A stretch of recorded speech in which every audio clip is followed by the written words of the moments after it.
দেশ ও দেশের বাইরে যে যেখান থেকে আমাদেরকে শুনছেন, আফনান দা হরর ওয়ার্ল্ডে সকলকে স্বাগত জানাচ্ছি। আমি আফনান। আশা করি সবাই ভালো আছেন, সুস্থ আছেন। আপনাদের সাথে ঘটে যাওয়া বা আপনাদের পরিচিত কারোর সাথে ঘটে যাওয়া বা আপনাদের এলাকায় ঘটে যাওয়া বা আপনাদের পার্শ্ববর্তী এলাকায় ঘটে যাওয়া সত্য ভয়ের ঘটনা আমাদেরকে শেয়ার করতে পারেন। আপনারা ঘটনা লিখে বা রেকর্ড করে উভয়ভাবে আমাদেরকে পাঠাতে পারবেন। আর ঘটনা পাঠাতে পারবেন আমাদের ইমেল অ্যাড্রেসে। আর আমাদের ইমেল অ্যাড্রেস হচ্ছে afnandahorrorworld@gmail.com। কথা না বাড়িয়ে সরাসরি ঘটনাতে চলে যাচ্ছি।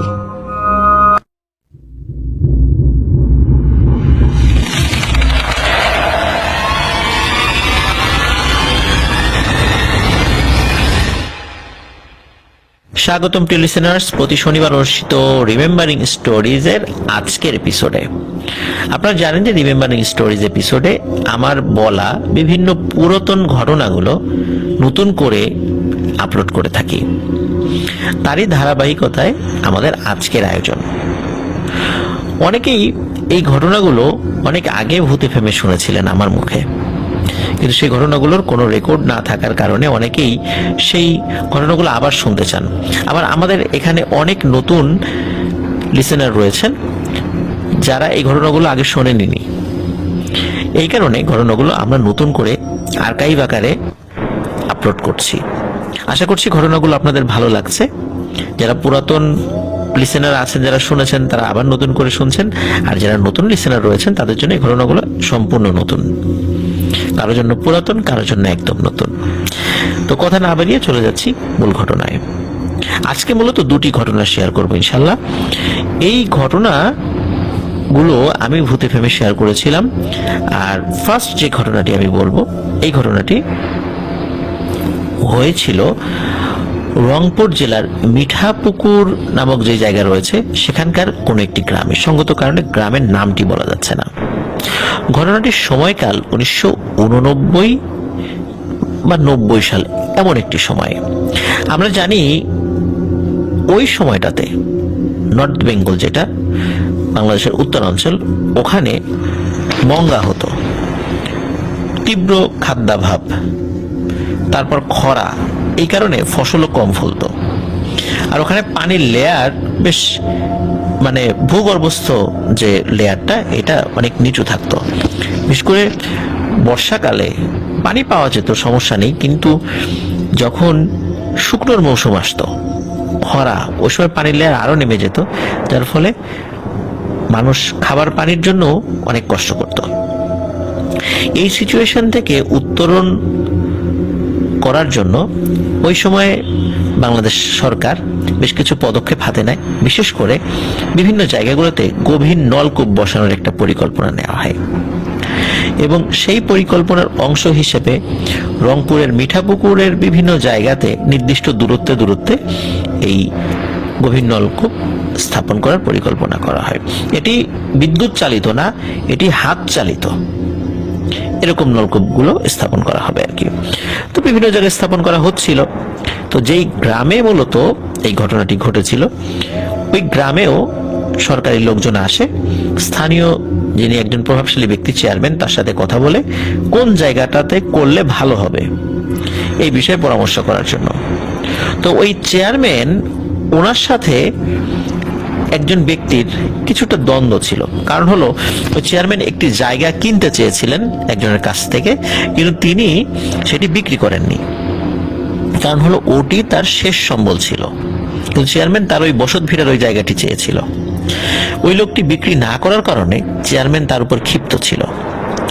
সরকারি লোকজন যখন আসে নলকূপ বসানো সংক্রান্ত কাজের জন্য, এবং জমি কোনটা নিলে ভালো হবে, মানে সরকারি জমি কোথায় আছে, ওর মধ্যে থেকে কোনটা নিলে ভালো হবে, যখন তার সাথে পরামর্শ করে, তখন ওই চেয়ারম্যান বলে যে ওই লোকের এই জায়গাটা হচ্ছে সরকারি। এখন সমস্যা হলো যে যেই ব্যক্তি ওইখানে ছিলেন, মানে ওই জায়গাতে থাকতেন, ওনার আবার দলিল কোনো কারণে পুড়ে গিয়েছিল। ওনার বাড়িতে আগুন লেগেছিল, পুড়ে গিয়েছিল, ওনার কোনো দলিল ছিল না। আর উনি লেখাপড়া জানতেন না, ভূমি অফিসে গিয়ে আবার কিভাবে দলিল তুলবেন এই বিষয়গুলো অবগত ছিলেন না। তার আত্মীয় স্বজনও তেমন কেউ ছিল না। ছেলে পেলে তারাও লেখাপড়া জানতো না, তারা খুব বেশি বড়ও ছিল না। এই কারণে উনি আসলে চিন্তা করেছেন যে আমার জমির দলিল আর কি কারণেই লাগবে, আমি তো আর বিক্রি টিক্রি করবো না, জমি এখানেই থাকবো, তো দলিল দিয়ে কি করব। আর তাছাড়া উনি যে একদম চেষ্টা করেননি তা নয়, কিন্তু দেখা গিয়েছে যে ওই অফিসে গিয়ে বিভিন্ন লোকজন তার কাছ থেকে টাকা দাবি করে, উনি গরিব মানুষ কোথা থেকে টাকা দেবেন। এইভাবে উনি আসলে চেষ্টা কিছুটা করার পরেও মন খারাপ হয়, আর কখনো দলিল নিয়ে আর এটা ভাবেননি। এই বিষয়গুলো কিন্তু চেয়ারম্যান জানতো যে তার কাছে দলিল নেই, আর যেহেতু দলিল নেই আর উনি মূর্খ সূর্খ মানুষ, এই কারণে এই সুযোগটা কিন্তু চেয়ারম্যান নিয়েছিল। উনিও সরকারি লোকদেরকে বলে দেন এই জমিটা হলো সরকারি জমি। এখন যেহেতু ওই দপ্তরের লোকজন তারা তো আসলে ভূমি অফিসের লোকজন নয়, যার কারণে তারা কিন্তু এতটা আসলে যাচাই বাছাই করেনি। তাদেরও খুব দ্রুততার সাথে বিভিন্ন জায়গায় নলকূপ বসাতে হবে যেহেতু চেয়ারম্যান সাহেব বলেছেন, তারা বিষয়টি বিশ্বাস করেন। আর নিয়ম হচ্ছে যে ওই জমি সরকারি কি সরকারি না এটা তো দলিলে বা বিভিন্ন কাগজে উল্লেখ থাকবে। এই বিষয়টি যখন ওই জমির মালিকের কাছে জানতে চাওয়া হয় যে এই জমিটা কার, ওই জমির মালিক বলে জমিটা আমার, তাহলে তোমার দলিল কই? সে কোনো দলিল দেখাতে পারে না। যখন দলিল দেখাতে পারে তখন তারা ধরেই নেয় যে এই জমিটা আসলে তার নয়, এবং এটা মনে করাটাই স্বাভাবিক। এখন ওই জায়গাটাতে যখন নলকূপ বসানোর কথা বলা হয়, গভীর নলকূপ বসালে কিন্তু আশপাশের অনেক লোকজন সেখান থেকে পানি নিয়ে যাবে। আর তার ছোট্ট একটা মানে ভিটে, তার উপরে একটা ঘর, একটা রান্নাঘর। তো এখানে যদি লোকজন আসে তাহলে কি সে আর এখানে থাকতে পারবে? নিশ্চয়ই থাকতে পারবে না। আর ছোট্ট জায়গায় যদি একটা ডিপ টিউবওয়েল মানে বসানো হয়, চারদিকে তো পাকা করে সেখানে মানে ঘিরে দেয়া হবে, তাহলে তার জায়গা ঘর বাড়ি কি হবে? এই বিষয়টি নিয়ে যখন চেয়ারম্যান সাহেবের কাছে যান, চেয়ারম্যান সাহেবের কাছে গেলে চেয়ারম্যান সাহেব উনি বলেন যে আমার কিছু করার নেই, এটা সরকারি লোকজন সরকারি কাজ করতেছে, এটা কিছু করার নেই। সরকারি লোকদেরকে অনেক অনুরোধ করেন, তখন তারা বলেন যে এ বিষয়ে তাদেরও কিছু করার নেই, কারণ তোমার জায়গাটা তো আসলে সরকারি জায়গা, এটা আমরা এখানে করতেই পারি। আর গ্রামের যেটা ভালো হয়, মানুষের জন্য যেটা ভালো হয়, গ্রামের জনপ্রতিনিধি আছেন, তিনি যেহেতু বলছেন এখানে আমরা কি বলবো, আমাদের তো সেটাই করতে হবে। তো যাই হোক, ওই লোক বুঝতে পারে এখান থেকে তাদেরকে উৎখাত করার চক্রান্ত চলছে, এবং এদের সাথে ইনি পারবেনও না, বিশেষ করে চেয়ারম্যানের সাথে তিনি পারবেনও না। সরকারি লোকজনের তো কোনো দোষ নেই, তাদের কাছে তারা করবেনই। তো উনি ওইখান থেকে যাওয়ার সময় ওই চেয়ারম্যান সাহেবকে অভিশাপ দিয়ে যায় যে তুই যেভাবে আমাকে এখান থেকে বাস্তুহারা করলি, তুই নির্বংশ হবি, তুইও তোর বাড়ি থেকে বাস্তুহারা হবি, তুইও এখানে থাকতে পারবি না। এই ধরনের একটা অভিশাপ দিয়ে উনি ওনার পরিবার নিয়ে ওই গ্রাম থেকেই চলে যায়।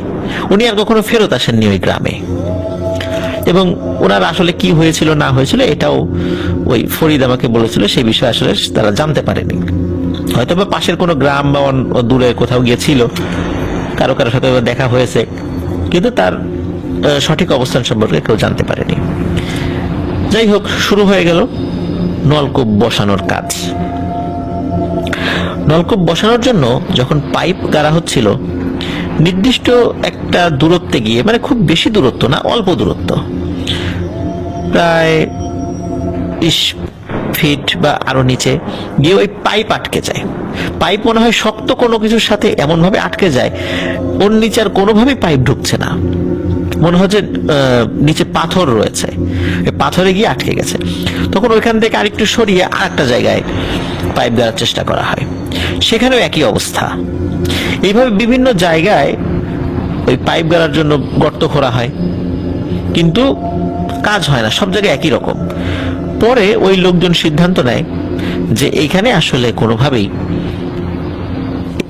ডিপ টিউবওয়েল বসানো সম্ভব না, অন্য জায়গায় বসানোর চেষ্টা করতে হবে, এখানে বসানো যাবে না। তখন চেয়ারম্যান সাহেবকে বলেন এখন কি আর করা, অন্য জায়গায় তো বসাতেই হবে। তখন ওই ডিপ টিউবওয়েল বসানোর জন্য যে সরঞ্জামাদি ছিল সেটা নিয়ে যখন অন্য জায়গায় যায়, সেখানে কিন্তু খুব সুন্দরভাবেই মানে কার্য সম্পন্ন হয়। তো যাই হোক, ওই যে জায়গাটা, ওরা তো ওখান থেকে চলে গেছে। এখন চেয়ারম্যান সাহেব যেহেতু বলে ফেলছেন এটা সরকারি জমি, এই কারণে সে তো আর এখন সেটা দখল করার মানে চিন্তা থাকলেও সেটা পারছেন না, যেহেতু মুখে বলে ফেলছেন। কিন্তু চেয়ারম্যান সাহেব তো জানতেন যে এটা আসলে সরকারি জমি না, এটা ওই লোকেরই জমি। তো যাই হোক, জমিটা ওভাবেই পড়ে থাকে। কিন্তু ওই যে প্রথম যে জায়গাটাতে ডিপ টিউবওয়েল বসানোর জন্য পাইপ গাড়া হচ্ছিল, ওখানে তো বেশ গর্ত করা হয়েছিল, বেশ ভালোই গর্ত হয়েছিল সেখানে।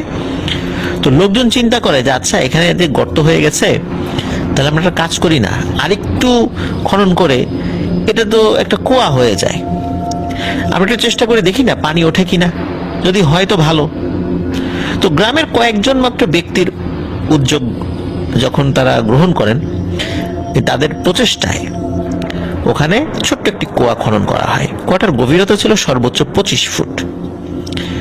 অদ্ভুত ব্যাপার হলো, এই 25 ফুট গভীরতার কুয়াতে পানি ওঠা শুরু করে, যেটা কারো মানে চিন্তাতেই ছিল না যে এখানে পানি উঠবে। এবং তারা দেখে যে পানিটা বেশ ভালো, পরিষ্কার পরিচ্ছন্ন পানি, কোনো গন্ধ নেই পানিতে।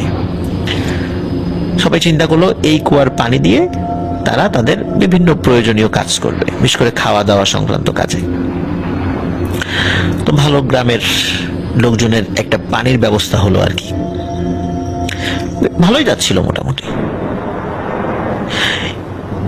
মাসখানেক যাওয়ার পর সবাই দেখে যে শুরুতে এই কুয়ার যে পানির রং যেমন ছিল টলটলে সুন্দর, কিন্তু এখন না সেরকমটা নেই। মনে হয় আস্তে আস্তে এই কুয়ার পানি কৃষ্ণবর্ণ মানে কালো হয়ে যাচ্ছে। কিন্তু কেন হচ্ছে?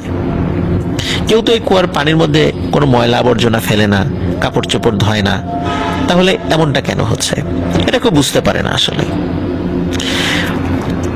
এর মধ্যে শুরু হয় আরো একটি ঘটনা। গভীর রাত্রে, বিশেষ করে কুয়ার কাছাকাছি যাদের বাড়ি রয়েছে, তারা শোনে যে ধপাস করে ওই কুয়ার পানির মধ্যে কিছু একটা পড়লো। এভাবে প্রতি রাত্রেই এরকম তারা শুনতো। লোকজন ভাবতো হয়তোবা রাতের বেলা কেউ দড়ির সাথে বালতি বেঁধে ওই বালতিটা কুয়ার পানির মধ্যে ফেলেছে, এই জন্য ধপাস করে শব্দ হয়। কিন্তু বালতি ফেলার শব্দ একরকম, আর এই শব্দটা অন্যরকম, মনে হচ্ছে বড় কিছু পড়ে। শুরুতে মানুষটা এরকম মানে মানুষজন এভাবে চিন্তা করেছিল বালতি পড়ে, কিন্তু যখন প্রতি রাত্রে এটা পড়ছে তখন চিন্তা করে যে এত রাত্রে প্রতিদিন একই সময়ে পানি নিতে কে আসে। এক বাড়ির একজন লোক, উনি কৌতূহলবশত এটি দেখার জন্য বাড়ি থেকে বের হন। ঠিক ওই যে সময়টা, ওই সময় অনুযায়ী উনি বের হয়েছেন যে এই সময়ে তো এই শব্দটা হয়। তো সেই বাসার থেকে যখন বের হয়েছে, বের হয়ে আস্তে আস্তে কুয়ার কাছে গিয়েছে, চাঁদের আলোতে দেখে একটা লম্বা কালো ছায়ামূর্তি, চেহারা বোঝা যাচ্ছে না, মনে হচ্ছে আলখেল্লা পরা বা এরকম কালো একটা ছায়ামূর্তি আস্তে আস্তে কুয়ার কাছে এসে ওই কুয়ার মধ্যে ধপাস করে ঝাঁপ দেয়। আর ওই শব্দটা মূলত ওই কালো ছায়ামূর্তিটি ওই কুয়ার মধ্যে লাফ দেওয়ার ফলে হয়েছে। তো উনি এই বিষয়টি দেখে চলে যান। উনি চিন্তা করেন যে এত রাত্রে কুয়ার মধ্যে লাফ দেয় কে? গোসল করার জন্য মনে হয়। দিনের বেলা তো এখানে গোসল করা নিষেধ, কারণ কুয়ার মধ্যে তো কেউ আর গোসল করে না, নিশ্চয়ই রাতের বেলা কেউ গোসল করতে আসে। তো এখন কে, এই বিষয়টি আর উনি রাত্রেবেলা এটা দেখেননি, কারণ একা একা যদি যান দেখা গেল তার সাথে মারামারি বেড়ে যেতে পারে। উনি এবার একটু মুরব্বী মানুষ ছিলেন, বেশ বয়স্ক মানুষও ছিলেন বটে। তো উনি চিন্তা করেন যে দেখি পরের দিন কয়েকজন লোক নিয়ে আসবো এবং ধরবো এটা কে, এই কাজটা কে করলো। সে পরের দিন গ্রামের কয়েকজন মানুষকে বলে যে আমি এই ধপাস করে শব্দ যেটা হয়, এই শব্দের রহস্য উদ্ঘাটন করতে পেরেছি। বলে কি ঘটনা? তখন সে খুলে বলে যে এই ঘটনা আমি দেখেছি রাতের বেলা। তখন বলে ঠিক আছে, রাতের বেলা আমরাও তোমার সাথে যাব, বা আমরাও ওই সময়টাতে থাকবো, দেখি কে আসে এখানে। তো তারা মোটামুটি সবাই কথা অনুযায়ী চলে আসে, অপেক্ষা করতে থাকে। সত্যি নির্দিষ্ট সময় তারা দেখে দূর থেকে লম্বা একটি কালো ছায়ামূর্তি হেঁটে হেঁটে আসছে। তো হেঁটে হেঁটে এসে ধপাস করে লাফ দিয়ে ওই কুয়ার মধ্যে পড়ে। এখন সবাই তো অবাক যে ওই মুরব্বী যেটা বলছে সে তো ঠিক, কিন্তু এর মধ্যে থেকে আবার একজন বলে, আরে না, এটা আসলে আমরা ভুল দেখেছি, এটা একজন লোক আসছিল, মনে হয় এর সাথে কিছু ছিল, সে এটা ওর মধ্যে ফেলে দিয়ে দৌড়ে চলে গেছে। একজন এক এক রকম করে কথা বলে, কিন্তু ঘটনা কিন্তু ওইটাই যেটা প্রথমে মুরব্বী দেখেছিল। পরের দিন তারা আবার আসবে, বলে ঠিক আছে আজকে এটা নিয়ে বিতর্ক করার দরকার নেই, আমরা পরের দিন আবার আসবো এবং দেখবো আসলে ঘটনাটা কি। পরের দিন সত্যি তারা আসে, অপেক্ষা করতে থাকে। এর মধ্যে থেকে কি হয়, একজন লোক হাতে একটি ছোট্ট ইটের টুকরো নিয়ে অপেক্ষা করছিল যে এইবার যদি ওই জিনিসটা আসে মারবো এক ঢিল। সত্যি ওই ঠিক নির্দিষ্ট সময়ে ওই কালো অবয়বটি হেঁটে হেঁটে আসতে থাকে। যখন ওই কুয়ার কাছে আসবে, মানে ঝাঁপ দেবে এমন একটা ভাব, তখন ওই লোকটি ওই ছায়ামূর্তি বরাবর ইটের টুকরোটি ছুঁড়ে মারে। ইটের টুকরোটি ছুঁড়ে মারা মাত্রই ওই ইটের টুকরোটি ওই ছায়ামূর্তির কাছেও যায়নি, যাওয়ার আগেই সা করে উল্টো এসে ওই লোকের মাথায় গিয়ে লাগে। প্রিয় লিসেনার্স, আপনারা একবার ভাবুন যে ছায়ামূর্তিটি সম্পূর্ণ রিটার্ন আসে এবং রাতের বেলা কোনো একজন মানুষের মাথায় একদম খুবই মানে টার্গেট করে, কোন লক্ষ্য ভ্রষ্ট হবে না এমন ভাবে কোনো ঢিল ছুঁড়ে মারা, এটা কি খুব সহজ কাজ? নিশ্চয়ই সহজ কাজ নয়। তাহলে ওই ঢিলটি ওই ছায়ামূর্তির কাছে যাওয়ার আগে কিভাবে ওই লোকের মাথায় এসে লাগলো? যিনি ঢিল ছুঁড়েছিলেন ওই লোকটির মাথায় এসে লাগার সাথে মাথা ফেটে যায়। যদিও উনি অনেক ব্যথা পেয়েছিলেন, রক্ত বের হয়েছিল, কিন্তু উনি মারা যাননি আর কি, আহত হয়েছিলেন। তো এই ঢিলটি যখন উল্টো হয়ে এসে লাগে, তখন তো সে তো মাথাটাতে ধরে বসে বসে ও বাবা গো বলে চিৎকার চেঁচামেচি শুরু করেছে এবং ওই ছায়ামূর্তিটা আবার ওই কুয়ার পানির মধ্যে ঝাঁপ দিয়ে পড়ে। তখন তারা বুঝতে পারে এই বিষয়টি স্বাভাবিক কোনো বিষয় নয়, এটা প্যারানরমাল একটি বিষয়। তখন তারা চিন্তা করে আগামীকালকে মানে চতুর্থ দিন তারা আবার আসবে, কিন্তু এবার আর তারা একা মানে এইভাবে দলগতভাবে আসলেও তারা সাথে একজন ভালো হুজুরকে নিয়ে আসবে, দেখি হুজুর কি বলে। তো ওনারা একজন ভালো হুজুরের সাথে কথা বলেন। হুজুর বলে ঠিক আছে আমি যাব, বিষয়টা খুবই ইন্টারেস্টিং, আমিও দেখবো আসলে ঘটনাটা কি। যেহেতু পুকুরের ওই কুয়ার পানিটা কালো হয়ে যাচ্ছিল, অনেকেরই ব্যবহার করতে অসুবিধা হচ্ছিল, কেমন একটু গন্ধ গন্ধ মনে হচ্ছিল। এই কারণে তারা চিন্তা করলো যে কুয়ার পানিটা যাতে ঠিক হয়ে যায়, মনে হয় প্যারানরমাল এই সমস্যার কারণেই কুয়ার পানিটা এরকম কালো হয়ে যাচ্ছে। যেহেতু একটা কালো ছায়ামূর্তি লাভ দেয়, এই কারণে হয়তো আস্তে আস্তে কালো হয়ে যাচ্ছে, এরকম অনেকেই বলতে থাকেন আর কি। তো এই হুজুরকে বলার পরে উনি রাজি হন। সত্যি ওই রাত্রে সবাই ওই হুজুর সহ কুয়ার থেকে একটু দূরে দাঁড়িয়ে আছেন আর কি, মানে 30-40 হাত দূরে দাঁড়িয়ে আছেন যে কি হয় দেখি। কারো হাতে হারিকেন, কারো হাতে টর্চ লাইট, মানে যার কাছে যেটা আছে, কারো হাতে মশাল, এভাবে দাঁড়িয়ে আছেন।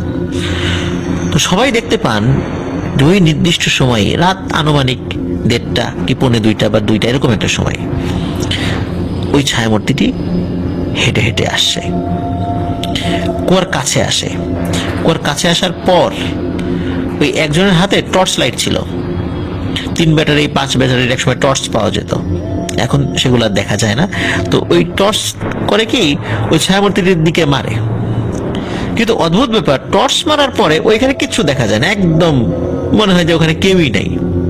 কিন্তু টর্চের আলো বন্ধ করার পর ওখানে কারো উপস্থিতি বোঝা যায় এবং ওই হুজুরও দেখে যে ঘটনা সত্য, এবং ওই হুজুরের সামনেই ওই ছায়ামূর্তিটি লাফ দিয়ে পানির মধ্যে পড়ে। তো যেহেতু এবার হুজুর আছে সাথে, আগের থেকে আরো বেশি লোক আছে, মানুষের শরীরের মানে তাপমাত্রা মনে একটু বেশি হয়ে গিয়েছিল। এর মধ্যে একজনের শরীরের তাপমাত্রা মনে একটু বেশি, তাপমাত্রা বলতে বোঝাচ্ছি যে মানে রক্ত গরম বেশি আর কি। একজন সাহসী মানুষ সে করে কি কুয়ার কাছে যায়, কুয়ার কাছে গিয়ে বিশ্রী ভাষায় গালিগালাজ করতে থাকে, যে এই তুই কে, সাহস থাকলে উঠে আয়, কুয়ার পানি নষ্ট করছিস প্রতিদিন, এই সেই এইভাবে বিভিন্ন ধরনের গালিগালাজ করতে থাকে। তো গালিগালাজ করছে করছে সবাই হঠাৎ করে দেখে কুয়ার মধ্য থেকে মনে হলো কালো একটি হাত বের হয়ে এসে ওই লোকের জামা ধরলো, জামা ধরে এক হ্যাঁচকা টানে কুয়ার মধ্যে নিয়ে গেল এবং ওই লোক ধাপাস করে আবার কুয়ার মধ্যে পড়লো। লোকজন তো দৌড়ে ওই কুয়ার কাছে চলে গেছে, চিৎকার করছে, কিন্তু সে তো মানে কুয়ার মধ্যে তলিয়ে গেছে। এখন সবাই বলছে এই ওরে উঠা উঠা উঠা, কিন্তু কে উঠাবে? কেউ ওই কুয়ার মধ্যে নামতে চায় না, কেউ সাহস পাচ্ছে না কুয়ার মধ্যে নামার জন্য।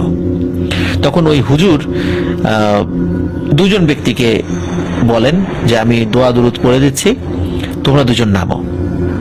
এখন দ্রুত নামতে হবে তো, কারণ সে পানির মধ্যে চলে গেছে। যদি দ্রুত নামার পরে যদি নাকে মুখে বা পেটের মধ্যে পানি ঢোকে, অন্তত তাকে বাঁচানোর চেষ্টা করা যেতে পারে। দ্রুত তারা বেশ লম্বা দড়ি নিয়ে আসেন, শরীরের সাথে দড়ি বেঁধে দুজন ব্যক্তি কুয়ার মধ্যে নেমে পড়েন সাহস করে। কুয়া তো আসলে বেশ গভীর ছিল না, মানে 20-25 ফুট। তো আহামরি কুয়ার গভীরতা ওইভাবে ধরা যায় না আসলে, সত্য কথা বলতে। তো কুয়ার মধ্যে নামার পর তারা পানির নিচে গিয়ে তন্ন তন্ন করে খোঁজেন, একদম মানে যেখানে পানির লেয়ার শেষ হয়ে গেছে, যেখানে মাটি আর কি, কাদা মাটি, সেখানে খোঁজেন, কিন্তু কাউকে খুঁজে পাওয়া যায় না। তারা বলে যে এখানে কেউ নেই, অথচ একটু আগেই এই লোকটিকে এই কুয়ার মধ্যে হ্যাঁচকা টানে নিয়ে যাওয়া হয়েছিল। তাহলে এই লোকটি কোথায় গেল? খুঁজে পাওয়া যাচ্ছে না। তো এরপর পুলিশকে খবর দেওয়া হয়, পুলিশ আসে, পুলিশও ফায়ার সার্ভিসের যে ডুবুরি তাদেরকে খবর দেয়, তারা আসে। এই এত ছোট কুয়ার মধ্যে খুঁজে তারা কাউকে পায় না। তখন পুলিশ বলে যে তোমরা ভুল দেখেছো, এখানে কেউ নাই। অথচ যে ব্যক্তিটি নিখোঁজ হয়েছেন তাকে খুঁজে পাওয়া যাচ্ছে না। যাই হোক, তাকে নাকি আর কখনোই খুঁজে পাওয়া যায়নি। এই ঘটনার পর গ্রামবাসী বুঝতে পারে এই কুয়াটি একটি অভিশপ্ত কুয়া, একটা ভুতুড়ে কুয়া, এই কুয়ার পানি আর ব্যবহার করা যাবে না। তখন গ্রামের লোকজন সিদ্ধান্ত নেয় এই কুয়াটিকে নষ্ট করে দিতে হবে, বন্ধ করে দিতে হবে। তখন গ্রামের লোকজন বিভিন্ন জায়গা থেকে মাটি নিয়ে এসে ওই কুয়ার উপরে ফেলতে থাকে। যেহেতু 20-25 ফুট গভীরতার কুয়া, এটি বন্ধ হয়ে যেতে খুব বেশি সময় লাগেনি। কুয়াটি স্থায়ীভাবে বন্ধ করে দেওয়া হয়, একদম মাটি দিয়ে সমান করে দেওয়া হয়। তো যাই হোক, সবাই ভেবেছিল কুয়ার ঝামেলা শেষ, এখানে আর কোনো ঝামেলা নেই। এরপর থেকে আরো একটি ঘটনা ঘটা শুরু হয়। সেটি হলো ওই যে চেয়ারম্যান সাহেব, তার কথা নিশ্চয় আপনাদের মনে আছে, যিনি এই জায়গার মালিককে উৎখাত করতে সাহায্য করেছিলেন এবং তারই চক্রান্তে এই জায়গার মালিক এই জায়গা থেকে উৎখাত হয়েছিল এবং যাওয়ার সময় সে অভিশাপ দিয়ে গিয়েছিল। এই ঘটনার পর অদ্ভুত একটি ঘটনা ওনার বাড়িতে ঘটতে থাকে। উনি একদিন রাতের বেলা ওয়াশরুমে যাবেন। গ্রামের ওয়াশরুমগুলো তো ঘরের বাইরেই হয়, এটা আপনারা জানেন। তো উনি ওয়াশরুমে যাবেন, এই জন্য ঘর থেকে রাতের বেলা বের হয়েছেন, হাতে একটি হারিকেন নিয়ে। উনি দেখতে পান উঠোনের উপরে কে যেন হেঁটে বেড়াচ্ছে এবং এরকম কেউ কেউ হাঁটে না যে 1 পা 2 পা, এরকম পা গুনে গুনে হাঁটা, মনে হচ্ছে এইভাবে হাঁটছে। তো উনি বলেন এই কে ওখানে, কিন্তু কোনো সারা শব্দ নেই। আবার বলেন এই কে ওখানে, তখন দেখে কি ওই ছায়ামূর্তি দৌড় দিয়ে বাইরে চলে গেল, মানে তার উঠোনের বাইরে চলে গেল, কে মিলিয়ে গেল অন্ধকারের মধ্যে। তো উনি চিন্তা করেন কোনো চোর হবে মনে হয়, চুরি করতে আসছিল। তো যাই হোক, উনি ওয়াশরুমে যান, তাও আবার ফেরত এসে ঘুমিয়ে পড়েন। সকালবেলা উনি ওনার ওয়াইফকে বলেন যে রাতের বেলা এরকম চোর দেখেছি, আসছিল, তো আবার পালিয়ে গেছে আমাকে দেখে, এইভাবে বলছেন আর কি, অন্য কিছু বলেননি। ওই রাত্রে আরেকটি ঘটনা ঘটে, ওই রাত্রে বলতে মানে পরের দিন রাতে আর কি আরেকটি ঘটনা ঘটে। এবার কিন্তু ওই চেয়ারম্যান সাহেবের সাথে ঘটেনি, ঘটেছে তার ওয়াইফের সাথে। ওই রাত্রে সে ওই ওয়াশরুমে যাওয়ার জন্য ঘর থেকে বের হয়েছেন। সেও ওই ছায়ামূর্তিটিকে দেখেন যে উঠোনের ভিতর দিয়ে হেঁটে বেড়াচ্ছে, 1 পা 2 পা, মনে হচ্ছে পা গুনে গুনে হাঁটছে এইভাবে। তখন সে জিজ্ঞেস করে ওখানে কে, কোনো সারা শব্দ নাই। যখন হারিকেনের আলোটা আরো বাড়িয়ে ওইদিকে এগিয়ে গিয়েছেন যে কে দেখার জন্য, ওই ছায়ামূর্তিটি দৌড় দিয়ে উঠোনের বাইরে অন্ধকারের মধ্যে মিলিয়ে যায়। তো উনি এটা দেখে ভয় পান, উনি চিৎকার চেঁচামেচি শুরু করেন। ওনার হাজবেন্ড উঠে আসে, বলে কি হয়েছে, বলে যে আমি তো এরকম জিনিস দেখলাম। তখন ওনার হাজবেন্ড বুঝতে পারে যে আচ্ছা গতকালকেও তো আমি দেখেছি, আমি তো চোর মনে করেছিলাম, চোর কি বারবার আসবে? এটা তো স্বাভাবিক বিষয় মনে হচ্ছে না। তো যাই হোক, এরপরে কয়েকদিন আর কোনো কিছু সমস্যা হয়নি। তবে যেহেতু রাতের বেলা এই ধরনের সমস্যা দেখা যাচ্ছিল, রাতের বেলা কেউ সহজে ওয়াশরুমে বের হতো না, মানে ওয়াশরুমে যাওয়ার জন্য বের হতো না আর কি। কিন্তু এই সমস্যার সমাধান তো হচ্ছিল না, এবং এই বিষয়টি আরো প্রকট হচ্ছিল। সেটি হলো, দিনের বেলাতেও মাঝে মাঝে ওই বাড়ির লোকজন এই ছায়ামূর্তিটিকে দেখে। এটা কিভাবে দেখে? মনে হচ্ছে সাঁ করে সামনে দিয়ে কিছু একটা চলে গেল, বা হঠাৎ করে সামনে এসেছে, যেই না নজর পড়েছে দেখে নাই। ওই যে অনেক সময় হয় না যে আমরা কোনো একটা কাজ করছি কিন্তু পাশ দিয়ে হেঁটে গেলে আমরা টের পাই, তখন আমরা হয়তো বা সেই দিকে তাকাই, কিন্তু ওইরকম মনে হচ্ছিল যে পাশে কেউ একজন দাঁড়িয়ে আছে, যেই তাকিয়েছে দেখে কেউ নাই। এইরকম সমস্যা ওই বাড়িতে হচ্ছিল। এর মধ্যে যেটা হয় সেটা হলো, ওই যে চেয়ারম্যান সাহেবের যে ছেলে পেলে, ওনার 5টা সন্তান ছিল, ছেলে সন্তান, 2টা কন্যা সন্তান ছিল। এই সন্তানগুলো বিভিন্ন রোগে আক্রান্ত হয় এবং একটার পর একটা সন্তান মারা যেতে থাকে। কেউ বসন্ত উঠে মারা যায়, কেউ কলেরায় মারা যায়, কেউ ডায়রিয়ায় মারা যায়, কেউ জ্বরে মারা যায়, মানে গ্যাপে গ্যাপে 2 মাস 3 মাস গ্যাপে গ্যাপে এইভাবে আর কি। মাত্র বছর খানেকের মধ্যে ওনার সন্তানাদি সবাই মারা যায়। সবাই যে বাড়িতে ছিল তা না, কেউ কেউ কিন্তু বাড়ির বাইরেও ছিল, কেউ ঢাকাতে ছিল, তারাও এখানে অসুস্থ হয়ে মারা গিয়েছিল, লেখাপড়া করতো ঢাকাতে। তো উনি বুঝতে পারেন এটি ওই যে ওই ব্যক্তি যে অভিশাপ দিয়েছিল, ওই অভিশাপের ফল, ওই অভিশাপটা লেগে গেছে।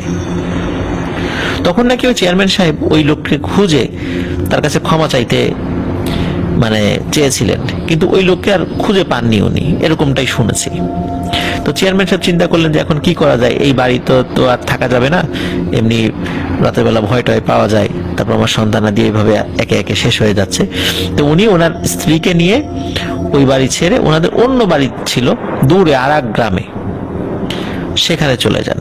এবং যাওয়ার আগে ওই বাড়িটি ওনারই একজন বিশ্বস্ত শ্রমিক, গ্রামে যাদেরকে কামলা বলা হয়, তাকে বুঝিয়ে দিয়ে যান, বলে তুই এই জায়গাটা দেখে শুনে রাখবি, তুই থাক নিজের মতো করে। ওই কামলা শুরুতে থাকতে চায় না, কিন্তু বলে যে আসলে আমার তো কেউ নেই, তুই থাক, তুই না থাকলে এই জায়গা কে দেখবে, আমার ছেলে পেলে তো আর নাই।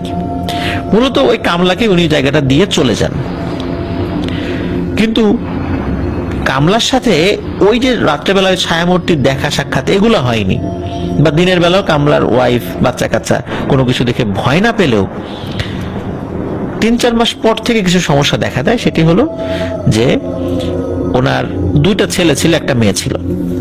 তো এক ছেলে হঠাৎ করে অসুস্থ, তার বমি হচ্ছে, তো সদর হসপিটালে নিতে নিতেই সে মারা যায়। এখন কি কারণে বমি হচ্ছিল, কেন মারা গেল, এই কিছু বিষয় বুঝে ওঠার আগেই সমস্যা হয়ে মারা যায়। তার প্রায় 3 থেকে 4 মাস পর ওনার আরেকটা ছেলে সন্তান মারা যায় জ্বর হয়ে। তখন কামলা বুঝতে পারে যে এই যে তার যে মালিক, এই মালিকের অভিশাপ তারও লাগছে, এই বাড়িতে থাকা যাবে না, কারণ আমার 2টা ছেলে সন্তান মারা গেছে আর একটা মেয়ে সন্তান আছে। তখন কামলা তার ওয়াইফ নিয়ে ওই মেয়ে সন্তানকে নিয়ে ওই বাড়ি ছেড়ে চলে যায়। এইভাবেই ওই চেয়ারম্যানের ওই বাড়িটি একদম বিরান হয়ে যায়। চেয়ারম্যান সাহেব চলে গিয়েছিলেন, পরে কি হয়েছে না হয়েছে এটা আসলে নতুন করে আমি জানতে পারিনি। তো মূলত এই যে ছায়ামূর্তি,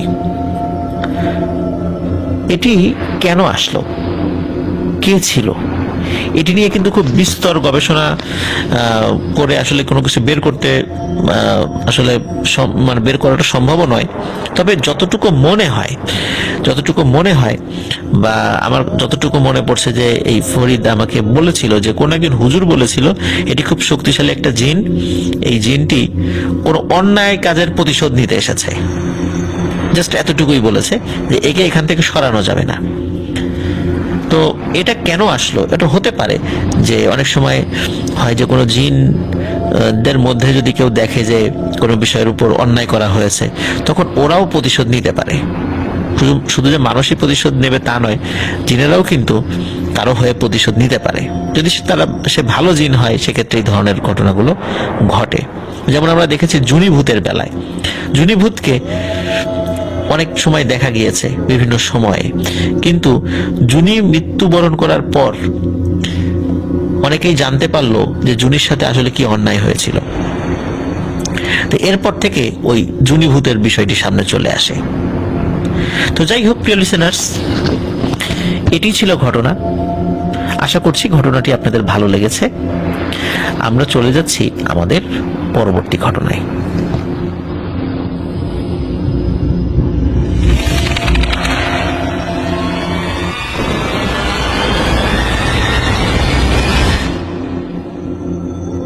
আবারও স্বাগতম জানাচ্ছি প্রিয় লিসেনার্স আমাদের রিমেম্বারিং স্টোরিজ এপিসোডের দ্বিতীয় এবং শেষ ঘটনায়।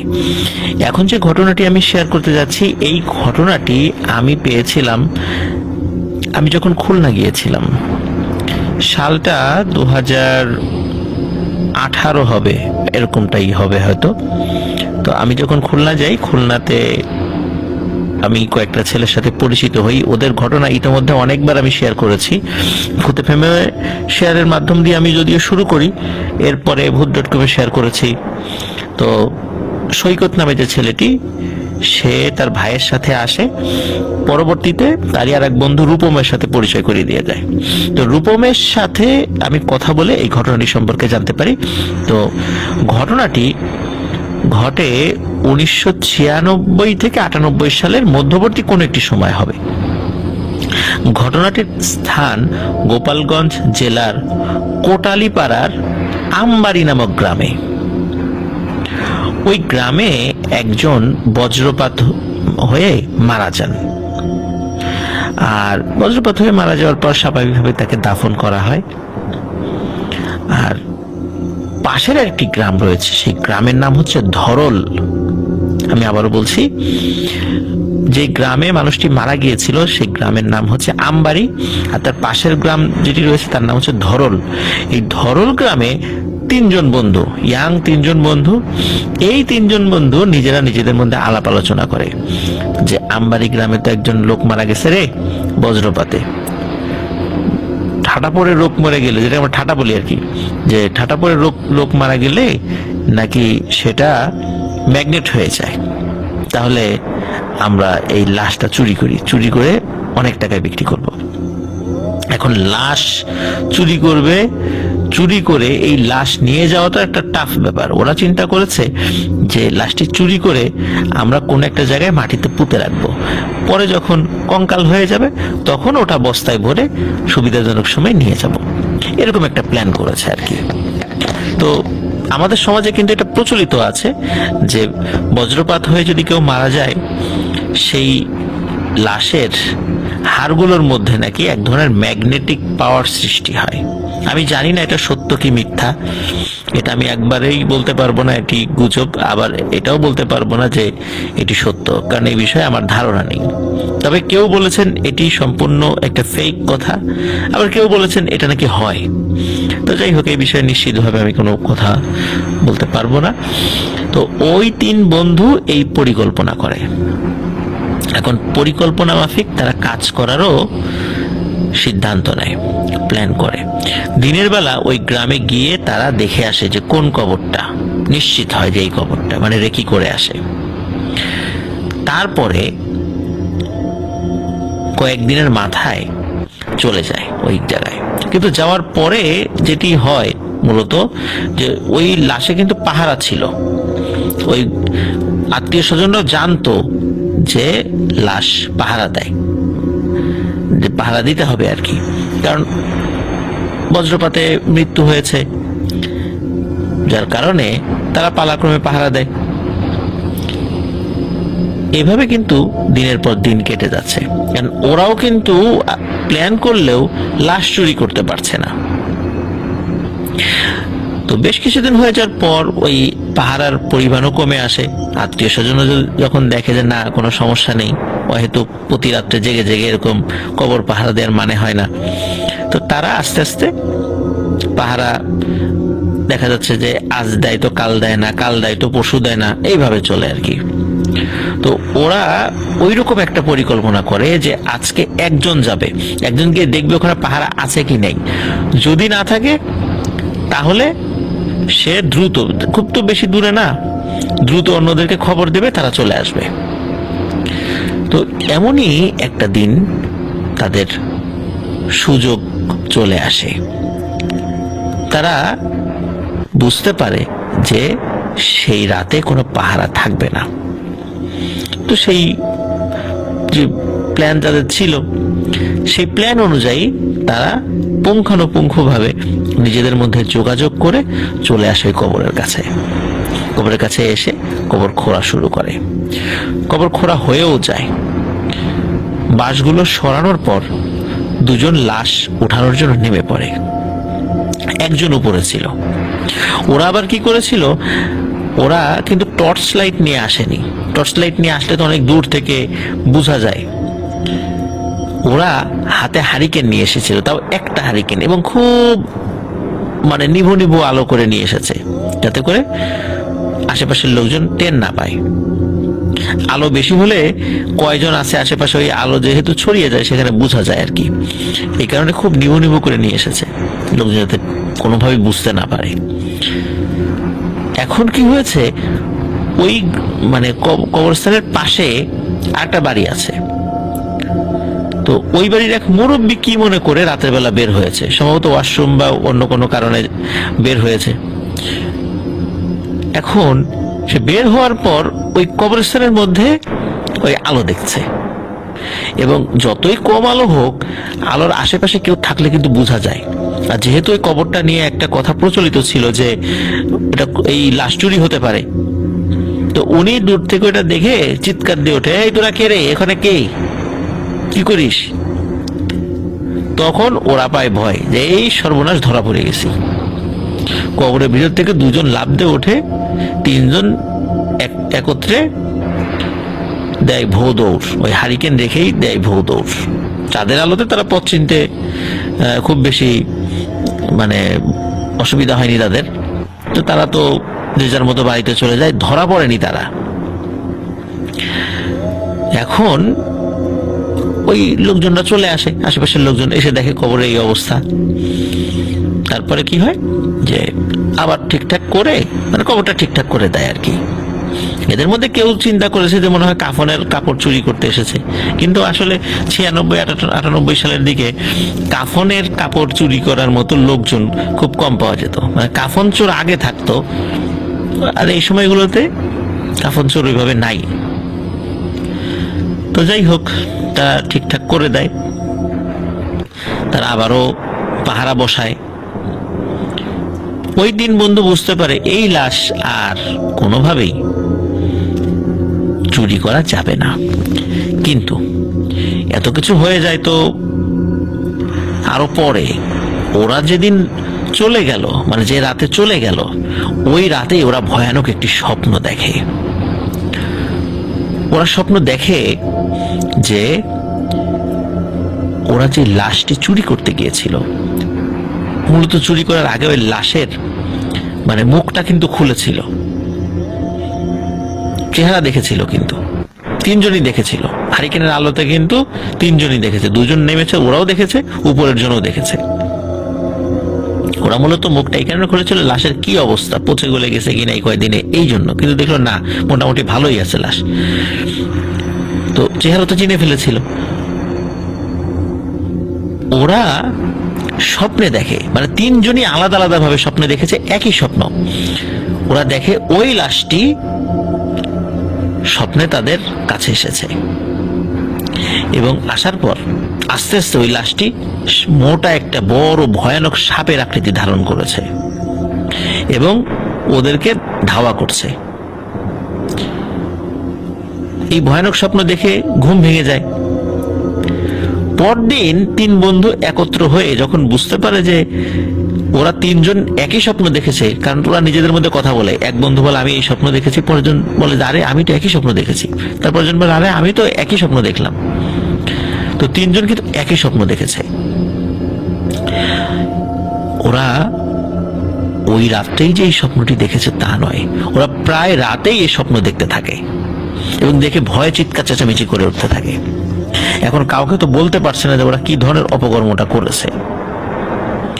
এখন এর মধ্যে একটি সমস্যা নতুন করে যুক্ত হয়। সেটি হলো যে ওরা রাত হোক দিন হোক যখন হেঁটে যেত, মনে হতো যে পেছনে সাপ আসছে, পেছন দিকে তাকাতো, দেখতো যে সাপ, দৌড় দিত, একটু পরে দেখে নাই। এই সমস্যা কিন্তু তিনজনের সাথেই হতে থাকে, কিন্তু ওরা এই সমস্যাগুলোর কথা কাউকে ওইভাবে বলতে পারছিল না। এই কারণে বলতে পারছিল না কারণ এগুলো বললেই তাদেরকে কবিরাজ বা হুজুরের কাছে নিয়ে যাবে, হুজুর দেখে বলবে যে এই তোরা তো এই কাজ করছিলি, হুজুরদের সাথে থাকা যে জিন আছে তারা বলে দিবে, তখন কিন্তু সর্বনাশ হয়ে যাবে, এলাকায় মান সম্মান সব শেষ। এই জন্য ওরা এই ধরনের সমস্যায় পড়লেও কাউকে বলতে পারছিল না। কিন্তু কতদিন আর গোপন থাকবে? এর মধ্যে আরো একটি ঘটনা ঘটতে থাকে। সেটি হলো, আগে তো ওদের সাথে ঘটতো এই সাপের সমস্যাটা, এবার ওদের পরিবাররাও এই ধরনের সমস্যা ফেস করতে থাকে। কেউ রাত্রেবেলা বাইরে বের হলে উঠানে দেখে সাপ, ঘরের মধ্যে দেখে সাপ, রান্নাঘরে দেখে সাপ। তো এই সাপের সমস্যা তো আগে ছিল না, কিন্তু লাঠি নিয়ে মারতে গেলে সে সাপ আর থাকে না। এই জন্য তাদের মনে সন্দেহ হয় কি ব্যাপার, হঠাৎ করে এরকম সাপের উপদ্রব কিভাবে হলো। এখন ওই যে তিন বন্ধু, তারা নিজেরা পরামর্শ করে, না এই গ্রামে আর থাকবো না, চল আমরা দূরে চলে যাই, দূরে চলে যাই, এখানে থাকলে এই ধরনের সমস্যা হইতেই থাকবে। আর ওরা রাতের বেলা ঘুমাতে পারতো না, ভয় পেত, প্রচন্ড ভয়। একে তো স্বপ্নে ওই লাশকে প্রায়ই দেখতো এবং ঘুমের মধ্যে ওই সাপ দেখে সারাদিন তো সাপে আতঙ্কে থাকতো, এই জন্যই হয়তো বা ঘুমের মধ্যে সাপ দেখতো। এই জন্য সাপ দেখে ওদের ঘুম ভেঙে যেত, বা তিনজনকে আলাদা আলাদা, তাদের আলাদা বাড়িতে, আর চিৎকার চেঁচামেচি করে উঠতো সাপ সাপ সাপ এগুলো বলে। তো একদিন তারা প্ল্যান করে যে রাত্রেবেলার বাড়িতে থাকবে না, দূরে একটি বিল আছে, সেই বিলের মধ্যে নৌকা নিয়ে রাত্রে ঘুমাবে। ওই বিলের নাম হচ্ছে সিটকি বাড়ি। আমি আবারও বলছি, ওই বিলের নাম হচ্ছে সিটকি বাড়ি। তো তারা একটি নৌকা নিয়ে রাতের বেলা বিলের মধ্যে থাকবে, ওই চিন্তা করে কাঁথা বালিশ এগুলো নিয়ে চলে আসে। ওদের মধ্যে আলোচনা হয় যে দুজন ঘুমাবে, একজন জেগে থাকবে। আবার একটি নির্দিষ্ট সময় পর একজন আরেকজনকে ডেকে দেবে, সে জাগবে, আবার আরেকজন ঘুমাবে, এভাবে দুইজন সবসময় ঘুমন্ত থাকবে। তো নৌকার মধ্যে দুজন ঘুমিয়ে আছে, একজন জেগে আছে। তো যে জেগে আছে সে চাঁদের আলোতে হঠাৎ করে দূরে দেখতে পায় যে কিছু একটা সাঁতার কেটে কেটে বিলের এক মাথা থেকে আরেক মাথা চলে যাচ্ছে। অনেক সময় রাতের বেলা শেয়াল এভাবে সাঁতার কেটে যায়, কুকুর খুব একটা দেখা যায় না। অনেক সময় গুই সাপ, বড় আকৃতির গুই সাপ এভাবে সাঁতার কেটে যায়। সে দেখছে মাথাটা একটু লম্বা লম্বা লাগে, কিছু একটা সাঁতার কেটে যাচ্ছে। সেটা কিন্তু ওদের নৌকার দিকে না, অন্য দিকে। ওটা দেখতে থাকে যে আসলে কি জিনিসটা। হঠাৎ করে দেখে সেই সাঁতার কাটতে কাটতে সম্পূর্ণ অন্য দিকে যাচ্ছিল, হঠাৎ করে সেই জিনিসটা তার মাথা ঘুরিয়ে ওদের নৌকার দিকে আসতে থাকে। এখন ও অবাক হয়, যেটা কি রে, হঠাৎ করে এদিকে আসে কেন? তখন ওই জিনিসটা যখন বেশি কাছাকাছি চলে আসে, তখন ওই জিনিসটার মাথা দেখে মনে হচ্ছিল শেয়াল আকৃতির কিছু হবে হয়তো বা। কিন্তু যখন একদম নৌকার কাছে চলে আসে এবং কাছে আসার পর ওই জিনিসটা নৌকার উপর উঠতে থাকে, তখন সে দেখে যে এটি শেয়াল না, এটি ওই সেই ভয়ানক সাপ যেটি স্বপ্নে তারা দেখতো, ভয়ানক মোটা বিভৎস এক সাপ। এইবার বাস্তবে তারা দেখছে সাপ। তো তারা বাস্তবেও দেখেছে যে পেছন থেকে সাপ আসছে, কিন্তু সেগুলো কিন্তু ওরকম ভয়ানক বা মোটা ছিল না, সেটি ছিল সাধারণ গোখরা সাপের মতো। কিন্তু এটি হচ্ছে সেই সাপ যেটা স্বপ্নে সে দেখেছে। শুধু সে না, আরো দুইজন দেখেছে। এটি যখন নৌকার উপর উঠে বসে, তখন সে তো প্রচন্ড জোরে চিৎকার দেয়। তার চিৎকারে অন্য দুজনের ঘুম ভেঙে যায়। ওরাও ঘুম থেকে উঠে এই দৃশ্য দেখে। তো ওরা যখন তিনজন একত্রে চিৎকার চেঁচামেচি করছিল, ওই সাপটি নৌকার থেকে নেমে পানির মধ্যে অদৃশ্য হয়ে যায়, মানে কোনো ক্ষতি করে না ওই সময়। আর বিলের আশেপাশে তো ঘর বাড়ি নেই, কোনো মানুষ কিন্তু ওদের চিৎকার শোনেনি। যাই হোক, সকালবেলা ওরা বাড়িতে চলে যায়। তিনজনেরই খুবই মানে জ্বর আসে, এবং এর মধ্যে কি হয় যে একে একে প্রত্যেকে মারা যেতে থাকে। প্রথমে একজন, তারপরে আর একজন, দুজন যখন মারা যায়, তৃতীয় ব্যক্তি যিনি, তিনি তার পরিবারের সাথে এই বিষয়টি শেয়ার করেছিলেন যে তারা কি অপকর্ম করতে গিয়েছিল এবং তাদের সাথে কি হয়েছিল। মূলত দুইজন মৃত্যুর পর তৃতীয় জনের স্বীকারোক্তি অনুযায়ী মানুষজন জানতে পারে যে ওই যে কবরস্থানে যে ঘটনাটি ঘটেছিল, এরা আসলে এই তিনজনই ঘটিয়েছিল আর কি। তো যাই হোক, এই ব্যক্তিও তার কিছুদিন পরে মারা যায়। তবে অদ্ভুত ব্যাপার হলো, এই তিনজনের একজনও কিন্তু সাপের কামড়ে মারা যায়নি, তারা ভয় পেয়ে জ্বর হয়ে শরীর খারাপ হয়ে মারা গেছে। তো এই ছিল ঘটনা। তো প্রিয় লিসেনার্স, এখান থেকে আমরা যে বিষয়টি শিখতে পারি সেটি হলো যে এই যে লাশ চুরি করতে যাওয়া, এটা কিন্তু বিশাল একটা অপরাধ, সামাজিক অপরাধ, রাষ্ট্রীয় অপরাধ, এবং ধর্মীয়ভাবে সেটি একটি বড় ধরনের গর্হিত অপরাধ। কোনো লাশ চুরি করা, লাশের বিকৃতি ঘটানো বিনা কারণে, এটা কোনোভাবেই সমর্থনযোগ্য নয়। আর এটি করলে কি ধরনের ভয়ানক বিপদ আপদ হতে পারে, এই ঘটনাটি শুনেই তো আপনারা বুঝতে পারলেন। কথা না বাড়িয়ে সরাসরি ঘটনাতে চলে যাচ্ছি।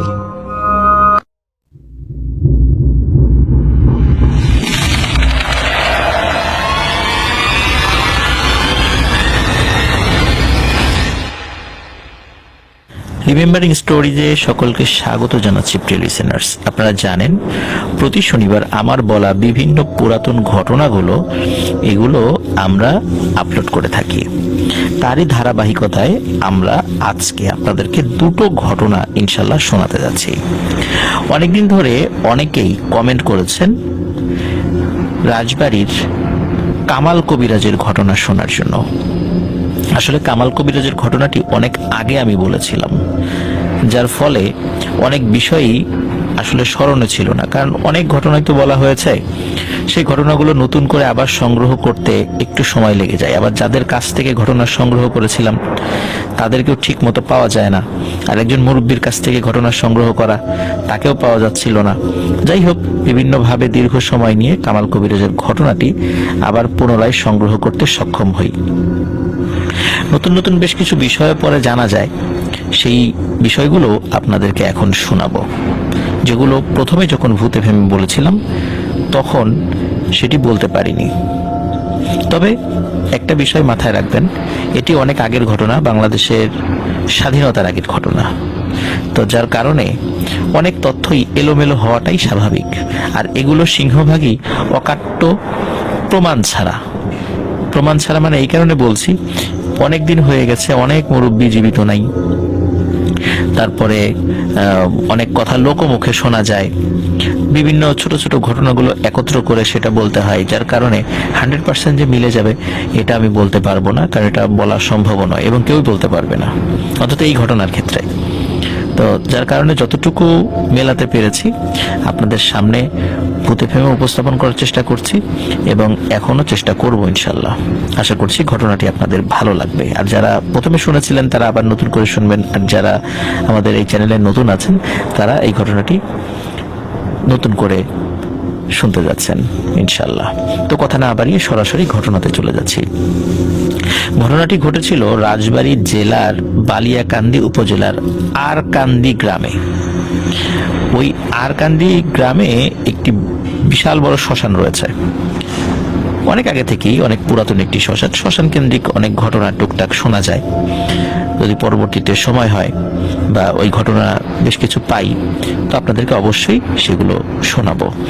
আমরা আমাদের আজকের ঘটনা যেটা বলতে যাচ্ছি, এই ঘটনাটির সময়কাল মানে আনুমানিক 1963 থেকে 66 সালের মধ্যে কোনো একটা সময় হবে আর কি। তো এই সময় একটি ভয়ানক ঘটনা ঘটেছিল। তার আগে মানে 63 সালের বছর খানেক আগে থেকে একজন ব্যক্তি ওই আরকান্দি গ্রামে আসে, বলে যে তার বাড়ি পাবনা বা ওই দিকে। তো তার ভাষাতেও পাবনার একটা টান ছিল।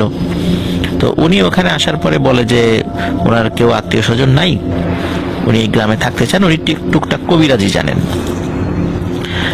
তো গ্রামের একজন মানুষ, বেশ বিত্তশালী মানুষ, তার অনেক জায়গা জমি ছিল, ওই একটা নির্দিষ্ট জায়গায় তাকে থাকতে দেন, ছোট্ট একটা ঘর তৈরি করে থাকতে দেন।